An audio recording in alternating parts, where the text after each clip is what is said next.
Mas Regas, ini kan menjadi opening ya. Boleh dijelasin nggak sih respon teman-teman dari pemain dari Budi Pekerti sendiri saat tahu filmnya akan ditayangkan pertama kali gitu di Jakarta Film Week? Iya.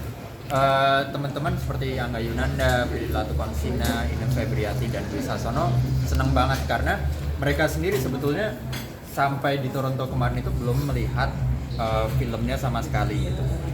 Bahkan editing itu saya nggak ngasih lihat mereka gitu kan, dan mereka kaget waktu di Toronto itu spontan mereka nangis ketika nonton filmnya gitu, bahkan sampai Q&A pun nangis, dan mereka tuh sangat nggak sabar untuk nge-share ini ke keluarganya, ke teman-temannya, dan ke masyarakat Indonesia gitu. Karena kalau penonton di Toronto aja semua pada relate dengan ceritanya gitu ya, tentang keviralan, tentang media sosial, bagaimana dengan masyarakat Indonesia yang latar belakang filmnya aja di sini gitu, yang dimana kita keviralan, medsos, terus diminta untuk memberikan statement, diminta untuk memberikan sesuatu dari netizen, begitu tuh sangat akrab dengan kehidupan media sosial kita. Jadi mereka nggak sabar untuk mentransfer seluruh emosi ataupun kreativitas yang kita bikin bareng di film ke penonton Indonesia. Mas Regas, mungkin selama di Toronto kemarin respon dari penonton itu yang paling banyak didapat sama itu apa? Jadi kurang lebih kan Budi Pekerti menceritakan tentang sosok seorang guru yang viral. Pertama soal keviralan itu sendiri aja mereka relate. Hal ini nggak cuma terjadi di Indonesia, tapi di Toronto, di Kanada, di Amerika pun orang direkam videonya 15 detik, lalu dijudge oleh netizen secepat itu dan dinilai bahwa dia tidak memiliki moral yang baik. Itu terjadi di semua negara ternyata. Jadi mereka merasa it's very relatable. Yang kedua, yang saya nggak duga, ternyata banyak penonton yang antara mereka itu seorang guru atau keluarganya adalah seorang guru.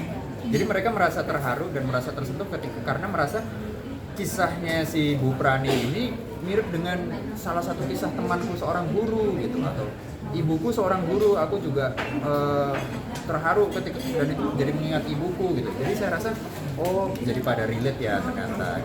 Ya komentar lainnya mereka suka dengan estetika dan kreativitas warna-warna yang ditaruh, sinematografi, artistik, itu mereka apresiasi. Tadi kan secara personal dari Mas Regas sendiri melihat Toronto kemarin ada impact apa sih baik dari filmnya, ada tiga dan gimana menurut Saya tuh kemarin nonton opening filmnya Hayao Miyazaki, The Boy and the Heron. Dia dari di studio yang dia bilang kayak itu karya terakhirnya, ternyata enggak gitu ya. Dan karyanya sangat spiritual gitu ya, saya suka. Saya juga nonton filmnya Koreeda Hirokazu, sutradara Jepang yang kemarin di Cannes mendapatkan award, judulnya Monster. Dan saya juga ketemu Koreeda Hirokazu. Jadi saya ketemu Barry Jenkins, sutradaranya Moonlight, karena waktu itu partnernya si Lulu Wang menampilkan seriesnya berjudul Expanse. Jadi festival itu yang saya selalu kagumi, kesempatan ketemu orang-orang yang jadi mentor-mentor saya ini gitu. Mereka semua ini mentor saya dari zaman kuliah, saya melihat filmnya gitu, dan sekarang bisa bertemu, menyaksikan mereka diskusi gitu. Jadi dan Toronto tuh sangat hangat, nggak sangat membedakan kelas, misalnya kayak segmen kompetisiku ini, kamu ini, terus kita nggak bergaul, nggak. Mereka sangat chill ya, mereka sangat hangat dan kita kayak merasa disambut gitu. Mas, kemarin yang di Toronto apakah membuka distribusi juga untuk film Budi Pekerti? Iya, membuka. Jadi kemarin setelah di screening itu ada sekitar beberapa email yang masuk saya untuk nawarin mau nggak ditayangkan di Mesir itu, atau mau nggak ditayangkan di Brazil gitu-gitu. Jadi festival-festival ini melihat pertama film Budi Pekerti kan di Toronto, terus mereka menawarkan untuk tayangin di festivalnya mereka atau di bioskopnya mereka. Ada yang ngajakin untuk kayak, ini udah ada yang megang rights distribusi di Eropa belum? Jadi belum gitu. Nah gitu-gitu, jadi bersyukurnya. Nah, dari arahnya ke negara mana? Nah sejauh ini yang udah diumumkan adalah di Sydney, di Australia. XSSW Sydney. Ada 5 festival lain yang sudah memberikan kabar positif, tapi saya belum bisa mention festivalnya. Nah itu akan aku ceritain di pertengahan Oktober. Jadi itu kalau yang non festival ini masih progress on billing.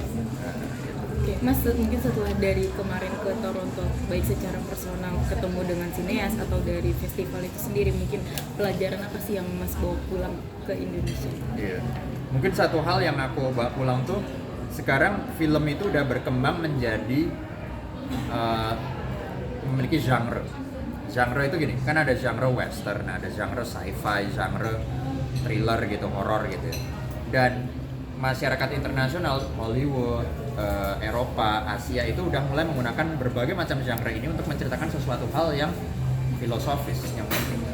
Sementara saya merasa kalau di kita itu masih film genre itu berdiri sendiri sebagai film komersial, film yang art, film yang estetik penuh dengan filosofi itu berdiri sendiri dan nggak gabung gitu. Padahal mereka di sana udah mulai menggabungkan itu. Ya misalnya contohnya kalau kita nonton Parasite gitu ya, genre-nya kan thriller atau komedi, tapi ada layer ngomongin soal perbedaan kelas gitu ya, perbedaan status, bisa merangkum jadi satu. Nah di Toronto kemarin saya melihat yang film seperti itu banyak banget. Jadi saya rasa udah nggak saatnya lagi kita membedakan antara film komersial atau film art seperti yang kita biasa sebut, tapi sebenarnya semuanya itu bisa ngeblend aja selama kita tekun dalam menulis dan kreatif dalam meng-create. Oke, terakhir Mas. Terima kasih banyak ya, kita mau gantian sama Ute. Thank Mas, you so much, Mas Rizky. Terakhir Mas kenapa milih objeknya guru di film Budi Pekerti itu? Iya, saya ada pengalaman personal dengan seorang guru BK gitu. Guru BK itu adalah seseorang yang membentuk kepribadian saya pada saat saya SMP, dan saya ada seorang guru BK yang sangat dekat dengan saya gitu. Dia mengajari saya untuk merenung, berefleksi ketika saya sedang mengalami kesedihan atau kegagalan gitu. Dan jadi ini salah satu suatu ode atau suatu tribut untuk seorang guru yang banyak memberikan pembentukan karakter dari banyak sekali manusia gitu. Tapi dengan keviralan media sosial sekarang dan manusia tidak mencoba melihat apa yang terjadi sesungguhnya di balik media sosial tersebut, hidup seorang guru pun bisa terancam hancur seperti yang ada di berita-berita yang kita dengar sekarang. Oke deh, makasih ya Mas.